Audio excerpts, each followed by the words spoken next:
Faire des vidéos YouTube, ça m'a juste montré que j'ai vraiment du mal à m'exprimer parce que ça fait plus de 7 fois que j'essaye de faire une intro où j'explique ce que je vais faire alors que c'est super simple et je n'y arrive pas. Parce que je n'arrive pas à être précise, concise. Bref, c'est un carnage, mais bon là je vais recommencer pour la 8e fois. Ce que je vais faire aujourd'hui, c'est vous présenter quelques astuces pour pouvoir consommer le moins possible en maquillage, même quand on est passionné de maquillage. Parce que déjà ça fait plaisir au porte-monnaie, vu que ça économise pas mal d'argent de pas dépenser dans toutes les nouveautés make-up qui sortent.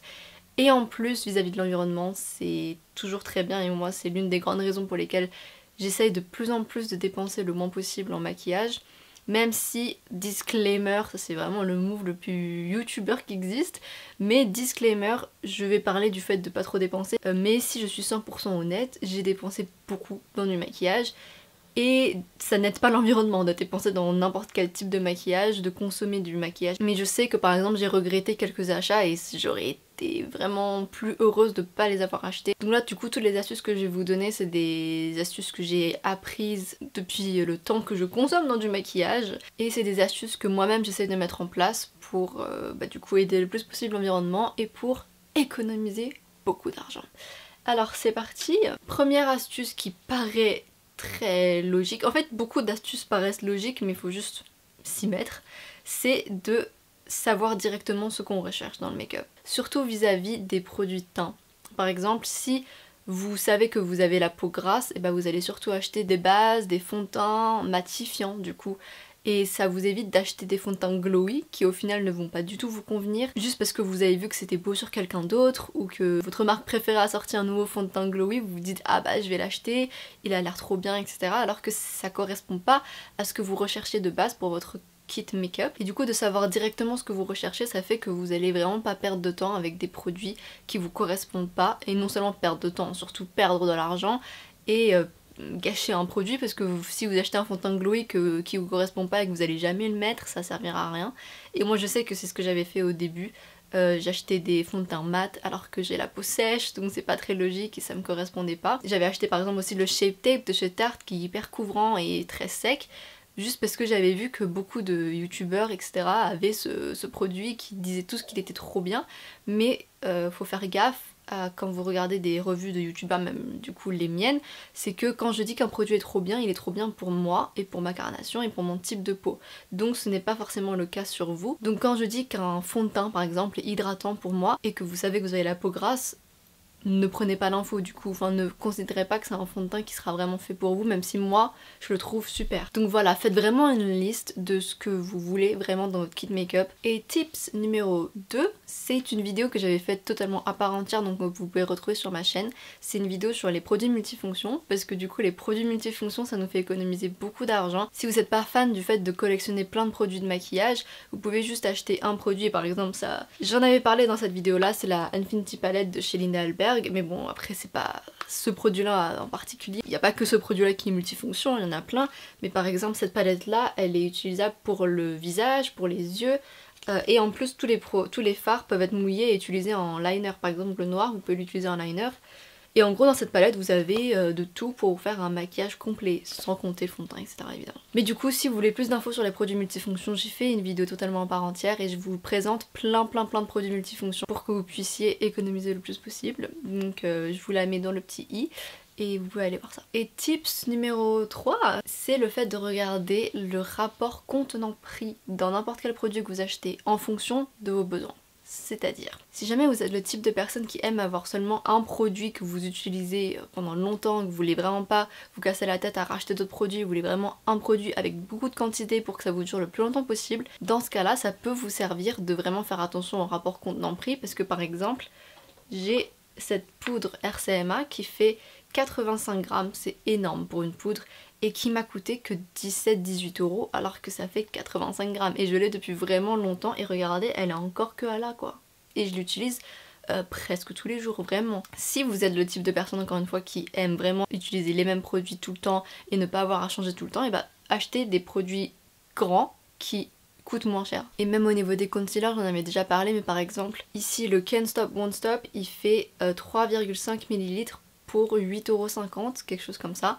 Alors que le Shape Tape de chez Tarte, même si je ne suis pas fan de ce concealer, mais si vous l'êtes, c'est un peu la référence du prix du concealer, j'ai l'impression, le Shape Tape.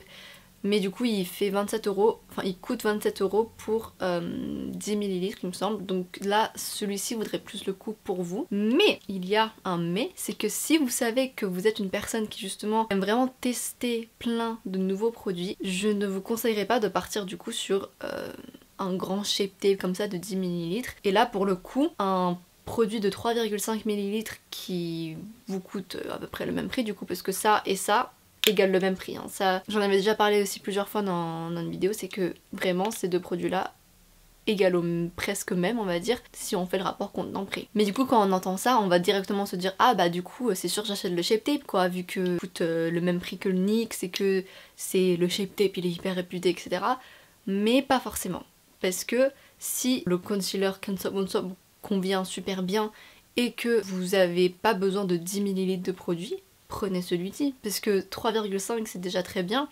Et si jamais, encore une fois, vous voulez changer rapidement de concealer pour vraiment alterner, pour pouvoir tester d'autres concealers, ne partez pas sur un Shape Tape qui va vous prendre beaucoup plus de temps à finir. Passez plutôt sur le Can't Stop Won't Stop qui sera plus rapide à finir, et comme ça vous pourrez en racheter d'autres et en tester d'autres. Et là vous pourrez me dire oui mais là si je rachète des produits parce que j'ai acheté un produit qui a pas trop de quantité etc et que je dois le racheter ou en racheter d'autres très souvent, ça m'économise pas forcément de l'argent. Sauf que je vais vous dire que en vrai, si, parce que ça dépend du rythme de vie, du mode de vie de chacun. Parce qu'encore une fois, si vous êtes le type de personne qui aime vraiment tester plein de produits, vous perdez de l'argent à acheter un produit plus cher comme le Shape Tape, qui en plus vous aurez la flemme de le finir, vous passerez directement à un autre au bout de quelques temps. Pareil, vous allez racheter un autre concealer, mais un autre concealer à 27€ alors que vous n'avez même pas fini le précédent parce que vous êtes une personne qui aime trop passer à autre chose. Et ça, ce n'est pas du tout un mal de vouloir passer à autre chose et de vouloir tester plein de produits, parce que quand on est passionné de make-up, c'est un peu ce qu'on fait. Mais au moins, du coup là, vous savez que vous êtes comme ça, vous êtes analysé et vous savez que vous n'avez pas besoin d'un Shape Tape de 10 ml et que vous pouvez même limite achetez des miniatures. Si jamais vous sentez que vous êtes une personne qui encore une fois veut vraiment tester plein de produits, achetez que des miniatures, comme ça vous testez plein de produits sans avoir à acheter à chaque fois un fond de teint à 30€ voire 40€ de nos jours, un fond de teint à 40€, une base à 30€, un concealer à 27€ alors que vous voulez pas finir ces produits, achetez directement des miniatures, même si ça a l'air relativement plus cher parce qu'une miniature entre guillemets vaut moins le coût que d'acheter le produit en entier évidemment, sauf qu'encore une fois c'est à allier à votre rythme de vie et à votre mode de vie. Mais le fait d'acheter des produits en grande quantité qui reviendront techniquement moins cher, ça conviendrait plus aux personnes qui cherchent vraiment à avoir une routine make-up qui ne change pas pendant un moment et qui veulent vraiment avoir un fond de teint coup de cœur qui vraiment ils vont garder pour très longtemps quoi. Et pour le tips numéro 3, ça paraît super logique mais je pense qu'on le fait tous un peu inconsciemment, c'est qu'on rachète très souvent les mêmes produits, en tout cas des produits similaires, sans vraiment s'en rendre compte. Je m'explique. Si on aime les fards à paupières nude par exemple, on va se retrouver avec 3-4 palettes de nude. Des palettes de marques différentes mais qui au final ont un peu la même harmonie. Parce que c'est ce qu'on aime, c'est ce par quoi on est attiré. Et du coup on se dit ah bah je vais l'acheter, elle est trop belle cette palette. Sauf qu'au final on se rend compte qu'on l'a déjà à peu près la même, pas totalement mais à peu près la même. Mais du coup ça vaut pas vraiment le coup d'en racheter une vraiment similaire à une qu'on a déjà dans notre kit make-up. Donc bah, le tip numéro 3 c'est de ne pas racheter les mêmes produits entre guillemets. Et même ça vaut pour les rouges à lèvres. Des fois on a un rouge à lèvres fard et on l'achète en plusieurs variations mais c'est la même couleur au final. Et ça vaut aussi pour les mêmes types de produits dans le sens où je sais pas si ça sert vraiment d'avoir 3 fonds de teint matifiants. Si jamais vous voulez avoir 3 fonds de teint dans votre kit make-up, achetez un fond de teint glowy, un fond de teint mat et un fond de teint semi-mat par exemple. Là au moins ça fera 3 fonds de teint vraiment différents que vous pourrez utiliser en fonction de vos besoins pendant l'année.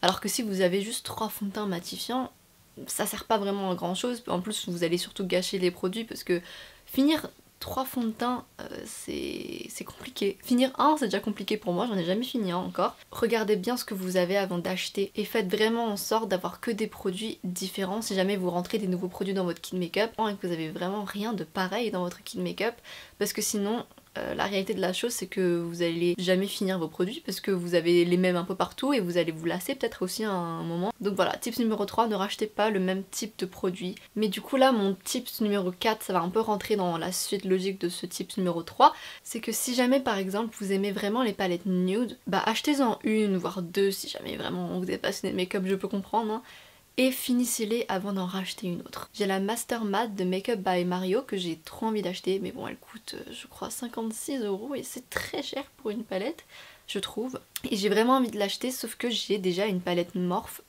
nude qui me convient très bien et j'ai aussi des nudes dans ma palette Jade X Beauty Bay, enfin les nudes c'est un peu dans toutes les palettes hein, de nos jours. Du coup je me dis que la Master Matte je vais pas l'acheter maintenant parce que ça me servira...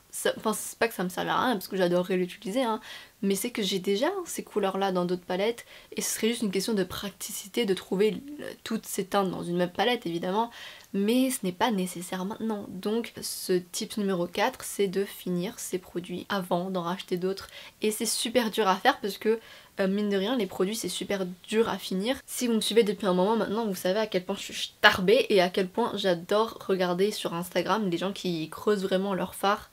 Et moi ça m'est encore jamais arrivé, c'est le seul produit que j'ai réussi à creuser jusque là, c'est mon bronzer NYX que j'ai depuis 1 ou 2 ans franchement, 2-3 ans même je dirais, et il est que à là.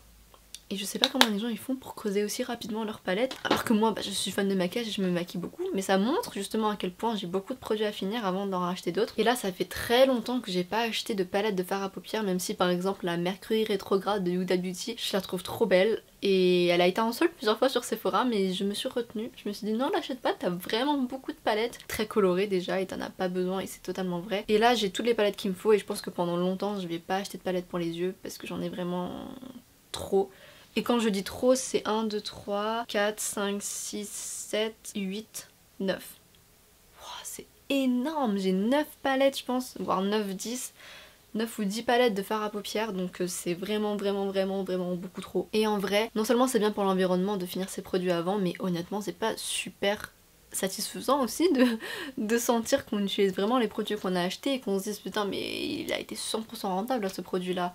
Enfin moi en tout cas je sais que là j'arrive presque à la fin de mon fond de teint Ultimate Foundation de Unlimited Foundation de Kiko, que j'ai adoré même si la composition du fond de teint est vraiment cracra de ouf et ça c'est ce qui me ferait que je le rachèterais pas, mais en tout cas je l'adore parce qu'il est très beau sur le teint et qu'il tient super bien. Quand je l'utilise et bah au bout de quelques pompes des fois je vois que ça peine un petit peu à sortir et je me dis c'est que j'arrive bientôt à la fin du flacon, du coup je suis trop contente. Et en plus de ça quand tu finis un produit tu te dis ah bah la récompense c'est que je peux en racheter un nouveau et là ça fait plaisir, alors que je pense que si vous avez déjà 6 fonds de teint en stock et que vous allez en acheter un, ça va pas vous faire autant plaisir parce que vous allez vous dire ouais bon j'en achète un mais j'en ai encore 6 avant à finir, c'est chiant. C'est vraiment bien mentalement pour la conscience et en plus pour l'environnement et en plus pour le porte-monnaie de vraiment finir ses produits avant. Là je pense, mais je ne suis sûre de rien, qu'on est au tips numéro 5 ou 6. Je me suis perdue toute seule alors que j'ai quand même noté un et je me suis perdue parce que je vais dans pas du tout l'ordre que j'avais prévu, mais du coup type 5 ou 6 je ne sais pas. Si jamais vous voyez des produits que vous voulez vraiment acheter sur Sephora parce que comme une idiote vous avez fait un tour sur Sephora au Beauty Bay alors que vous savez que de 1 vous avez pas de sous et que vous avez pas encore fini vos produits et que vous tombez sur miraculeusement un produit que vous voulez vraiment prendre et que vous vous dites putain mais il a l'air trop bien et je veux vraiment l'avoir dans mon kit make-up, et bah dans ce cas là ce que je peux vous conseiller c'est d'attendre 3 jours voire plus, hein, des fois quelques semaines c'est encore mieux, pour savoir si vous voulez vraiment encore ce produit après. Ça c'est pour éviter surtout les achats compulsifs, parce que moi ça m'est arrivé plein de fois de mettre plein de produits dans mon panier, de me dire je vais les acheter c'est sûr. J'ai fait 3 fois le tour de Beauty Bay, j'ai mon panier qui est plein, ça fait 90 €. Et au final je réfléchis quelques jours et je me dis mais en fait j'ai pas besoin de tout ça. Ça fait vraiment beaucoup là, j'ai pas besoin. Et si j'avais pas eu les 3 jours voire plus, bah je me serais dit mais j'en ai absolument besoin de ces crayons bleus que je mettrais tous les jours de ma vie, alors que non. Ils auraient été bien dans mon kit make-up, je les aurais définitivement utilisés, sauf que de les utiliser ne veut pas dire qu'ils étaient nécessaires. Réfléchissez, laissez-vous le temps de prendre du recul dessus, de très honnêtement vous dire est-ce que j'en ai besoin et est-ce que vraiment là ça me ferait vraiment plaisir de dépenser autant. Aussi parce que quand on dépense 90 € d'un coup on se dit 90 € c'est rien. Sauf que avec le recul, avec une semaine où tu commences à faire un peu tes comptes et que tu vois t'as dépensé 90 € dans des crayons, tu te dis ah j'aurais vraiment pu m'en passer là pour le coup des crayons bleus que je mets pas du tout tous les jours. Donc laissez-vous vraiment le temps et le recul nécessaire avant de faire vos achats. Et j'ai réponse à tout, parce que pour ce prochain tips, ça suit encore ce précédent tips, c'est que si jamais vous pouvez pas attendre aussi longtemps car il y a des soldes de ouf sur Sephora ou sur Beauty Bay et que ces soldes sont à durée limitée du coup, ce que vous pouvez faire, c'est avant même que les soldes arrivent, parce que vous savez très bien qu'elles arrivent régulièrement les soldes, c'est d'avance faire une liste des produits que vous voulez absolument, dont vous avez vraiment réfléchi. Par exemple, j'ai le rouge à lèvres Anastasia Beverly Hills en teint Toffee que j'ai trop envie d'acheter parce qu'il a l'air vraiment trop beau et il coûte 23 €, je trouve ça cher. Mais du coup ça je l'ai mis dans ma liste et je sais que c'est un produit où j'ai eu le temps de réfléchir parce que là ça fait je pense depuis 2-3 mois que j'y pense mais que je l'achèterai pas hors solde. Même si bon les produits Anastasia ça solde rarement, surtout les produits comme ça qui sont un peu des best-sellers. Mais j'attends au cas où, si jamais un jour ça arrive. Du coup, ce que j'ai fait, c'est que je le mets dans ma liste et que je sais très bien que je le veux. Et du coup, le jour où il sera soldé, je peux l'acheter directement sans réfléchir parce que là, je sais que j'ai déjà réfléchi pendant longtemps avant et il est dans ma liste. Et s'il est dans la liste, c'est que je sais pertinemment que je le veux et que c'est quelque chose que je sais que j'achèterai un jour ou l'autre pour sûr parce que je le veux vraiment. Et du coup, là, c'est encore une fois la différence entre achat compulsif et achat réfléchi. Sauf que là, avec votre liste, vous pouvez au moins prévoir un peu les prochaines soldes et acheter vos produits qui sont sur votre liste soldés sans avoir à attendre les 3 jours si jamais c'est une offre limitée du coup. Limite, faites-vous 2 colonnes, c'est-à-dire une colonne produits que je veux pour l'instant et ensuite produits que je veux vraiment parce que j'ai eu le temps de réfléchir et vous pouvez déplacer vos produits dans l'autre case si jamais un jour vous avez eu le temps de réfléchir. Et tips prochain qui encore une fois fait écho à ce tips là, c'est que logiquement achetez vos produits en solde et pas forcément plein pot. Après je sais qu'il y a des produits qui ne soldent pas en général sur Sephora, c'est les produits Fenty, Rare Beauty etc. parce que c'est des marques exclusives de Sephora. Et ces produits-là soldent très rarement. Outre ces produits-là que vous savez qu'ils ne soldent pas, sur Beauty Bay par exemple il y a des soldes tout le temps et des fois par-ci par-là ils vont mettre des codes promo. Donc vraiment pareil, attendez ces codes promo là avant d'acheter plein pot tous vos produits parce que moi je sais que j'ai vraiment du mal à acheter mes produits plein pot. Je pense que là presque tous les produits que j'ai dans mon kit make-up ça a été des produits achetés en solde. Il y a que aussi NYX qui est un peu compliqué à avoir en solde parce qu'ils soldent pas beaucoup de produits dès qu'ils font des soldes. Mais bon après je me dis NYX ça va parce que c'est une marque de base qui est pas très chère. Et enfin pour le dernier tips qui va être un peu contradictoire parce que bah là le but de la vidéo c'est de pas nous faire dépenser beaucoup, mais ce dernier tip c'est de investir directement dans les produits chers que vous voulez vraiment. C'est-à-dire... Donc là ça paraît super con parce que vous allez me dire ouais mais du coup si moi je vais économiser c'est que j'ai pas d'argent frère. Mais si vous réfléchissez à ce qui est plus rentable ou moins rentable, là je vais partir sur l'exemple des pinceaux parce que moi c'est dans les pinceaux que j'ai surtout beaucoup investi vu que j'ai acheté des pinceaux Zoeva qui m'ont coûté je pense 60 € pour 12 pinceaux, quelque chose comme ça, et c'est cher, c'est très cher, et je les ai eu en solde, 60 € c'est en comptant les soldes. Vu comme ça coûte super cher évidemment, sauf que je vois à 100% la différence entre des pinceaux Beauty Bay par exemple et des pinceaux Zoeva. Et je sais pertinemment que là mes pinceaux Beauty Bay je les utilise beaucoup moins que mes pinceaux Zoeva et que j'aurais pas tenu longtemps avec mes pinceaux Beauty Bay. Et aussi outre la marque Beauty Bay en elle-même, il y a plein de pinceaux pas chers que vous pouvez trouver un peu sur Amazon etc. Et vous allez vous dire ah mais 20 pinceaux pour 9 € ça vaut grave le coup. Sauf que ces pinceaux ils sont de mauvaise qualité, ils vont se casser plus rapidement.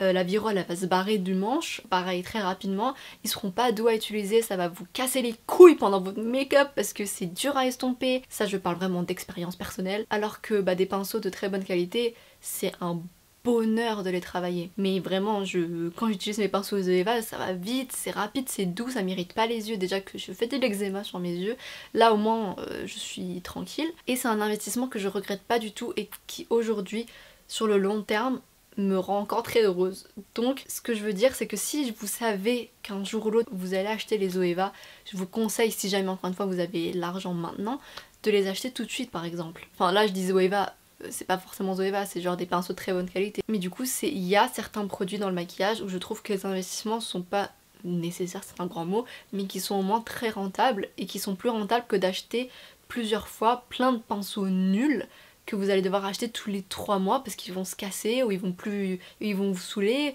ou vous allez trouver qu'ils sont nuls et du coup un jour ou l'autre vous allez les acheter les Zoeva, mais autant économiser toutes les fois où vous allez devoir racheter des pinceaux de merde et là ça peut vous revenir assez cher de racheter plein de fois des pinceaux nuls, alors que si vous achetez les Zoeva ça vous fait un achat d'un seul coup et vous les avez pendant très longtemps. Et après les autres produits dans lesquels je vous conseillerais d'investir, ce serait aussi les produits teints et les bases par exemple, parce que c'est des produits qui touchent directement votre peau, donc c'est bien d'avoir des produits avec des bonnes compositions, et c'est pour ça encore une fois que je vous avais parlé de l'Unlimited Foundation que je ne veux plus racheter parce que la composition est nulle. Et à la place je vais acheter, je pense là, mon prochain achat quand j'aurai fini celui-ci, c'est le Watertone de chez Make Up For Ever qui a les mêmes promesses. Et du coup encore une fois c'est un fond de teint qui convient totalement à ce que je recherche, donc on repart sur la type numéro 1 qui est de savoir exactement ce qu'on veut. Et bah là je sais très bien que le fond de teint Watertone au niveau des promesses c'est tout ce que je recherche et j'en ai entendu que du bien, et en plus la composition est très bien. Il n'y a rien il me semble de dégueu dedans et ça me dérangerait vraiment pas pour le coup d'investir je pense 40 € dans un fond de teint comme ça. Je sais que c'est déjà mieux pour ma peau, et après du coup à vous de voir dans quel type de produit vous souhaitez investir. Je vous dis pas d'investir dans tout votre kit make-up parce qu'il y a plein de produits pas chers, donc là je parle de NYX, même de L'Oréal, qui ont des très bons produits. Franchement pour le prix c'est des marques géniales, mais du coup investissez dans les produits dans lesquels vous souhaitez vraiment investir et dans lesquels vous pensez que ce serait rentable pour vous d'investir. Donc c'est pour ça que moi j'ai évoqué les pinceaux parce que moi c'est ce dans quoi j'ai investi. Et bah voilà, je pense que je peux enfin fermer ma grande bouche et que j'en ai fini avec tous mes tips and tricks sur comment économiser. Et du coup j'espère qu'à travers tout ça, ça va vous faire économiser, que vous allez aussi avoir une conscience plus tranquille. Et si vous voulez qu'un jour je vous fasse un tour entier de tout le make-up que j'ai, c'est totalement possible parce que j'ai beaucoup de make-up mais j'en ai pas tant que ça jusqu'à que ça soit pas possible de faire vraiment un tour entier de mon make-up, parce qu'en vrai, je vais vous montrer, j'ai une desserte make-up. Ah, je suis en train de bouger mon trépied entier. Oh là, quelle galère. Pire idée du monde. Mais en gros, regardez, voici ma desserte maquillage et c'est un peu tout le make-up que j'ai. Tout mon make-up rentre dedans, enfin non, tout mon make-up sauf mon stock, parce que par exemple je sais que mon mascara Lash Paradise que j'aime tant, et bah je l'ai en stock encore, et du coup tout mon stock il est dans un autre endroit, mais bon il prend pas non plus énormément de place, c'est une petite boîte hein. Donc voici tout mon make-up, et encore je pense que en haut ça compte pas trop parce que c'est surtout des crèmes solaires etc, et bon c'est pas vraiment du make-up, et du coup make-up c'est vraiment deuxième et troisième étage. Et voilà, du coup je vais pouvoir vous faire un jour ou l'autre un petit tour, où suis-je? Bonjour. Je vais pouvoir faire un petit tour de cette desserte pour vous montrer tout le maquillage que j'ai, et voilà. Bon bah sur ce, je vous dis à la semaine prochaine si tout se passe bien, même si je rate beaucoup de semaines en ce moment parce que c'est la rentrée et il y a beaucoup de taf. Mais bon, je vais essayer de revenir toutes les semaines, et du coup pour l'instant je vous dis à la semaine prochaine. Bisous.